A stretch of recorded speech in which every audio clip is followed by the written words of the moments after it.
सम्राट चौधरी ने लालू यादव पर लगाया गंभीर आरोप, कहा कि सीएम हाउस से ऑर्गेनाइज क्राइम करवाते थे लालू। बिहार में अपराध को लेकर सत्ता पक्ष और विपक्ष आमने सामने हैं। नेता प्रतिपक्ष तेजस्वी यादव लगातार बिहार में अपराध का मुद्दा बनाकर सरकार पर हमलावर हैं। नेता प्रतिपक्ष के बयान पर डिप्टी सीएम सम्राट चौधरी ने पलटवार किया है। उन्होंने कहा कि लालू यादव सीएम हाउस में बैठकर ऑर्गेनाइज क्राइम करवाते थे। यह नीतीश कुमार की सरकार है, पूर्ण रूप से सुशासन स्थापित रहेगा। हर अधिकारी को काम करना होगा, फिर से सुशासन की राज स्थापित करना होगा। डिप्टी सीएम के बयान पर राजद ने पलटवार किया है। पार्टी ने कहा है कि सम्राट चौधरी को लालू फोबिया हो गया है, वो बयानबाजी की जगह क्राइम कंट्रोल करें। पीएम के मन की बात कार्यक्रम सुनने के लिए बीजेपी दफ्तर पहुंचे डिप्टी सीएम सम्राट चौधरी ने लालू परिवार पर जमकर हमला किया। उन्होंने कहा कि लालू यादव को कुछ चीजें याद नहीं रहती है, बुजुर्ग हो चुके हैं।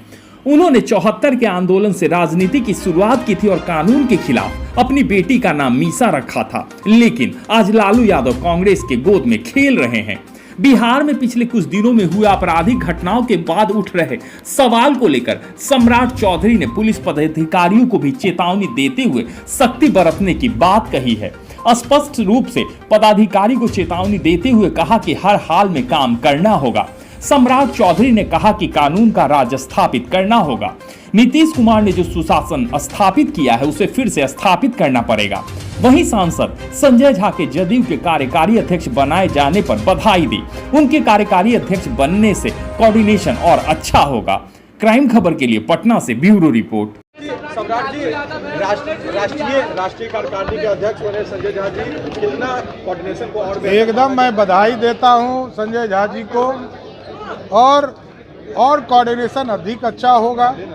आदरणीय नीतीश कुमार जी के नेतृत्व में बिहार में सरकार भी चल रहा है और जनता दल यूनाइटेड और भारतीय जनता पार्टी और एनडीए के साथियों के साथ मिलकर इस प्रदेश को और समृद्ध बनाना है। इसमें एक संजय झा जी का और बड़ा योगदान होगा। लगातार आपराधिक घटनाओं को लेकर तेजस्वी प्रसाद यादव ट्वीट करते हुए नजर आ रहे हैं। अब लालू जी को कुछ चीजें याद नहीं रहती है, बुजुर्ग हो गए हैं, बूढ़े हैं, आदरणीय हैं, लेकिन एक चीज समझिए कि 74 के आंदोलन में जिस व्यक्ति ने अपनी बेटी का नाम मीसा रखा हो वो कांग्रेस पार्टी के गोद में खेलता हो, इससे बड़ा दुर्भाग्य क्या होगा। आपातकाल इस देश के लिए काला अध्याय है, इस देश के लिए बददुआ दाग है और लोकतंत्र के लिए शर्मसार करने वाला समय रहा है।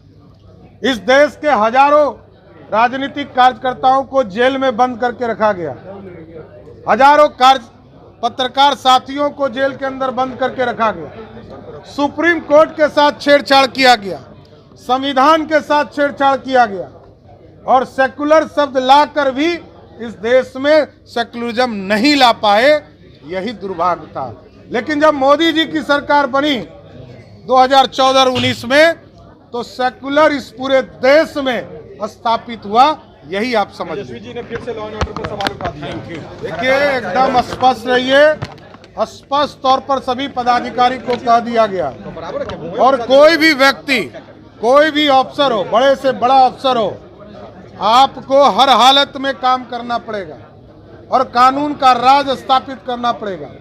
नीतीश कुमार जी ने जो सुशासन स्थापित किया है उसको फिर से स्थापित करना पड़ेगा। ये लालू जी का राज नहीं है जो सीएम हाउस में बैठकर ऑर्गेनाइज क्राइम होगा। ये नीतीश कुमार जी के नेतृत्व में सरकार है, पूर्ण रूप से सुशासन स्थापित किया।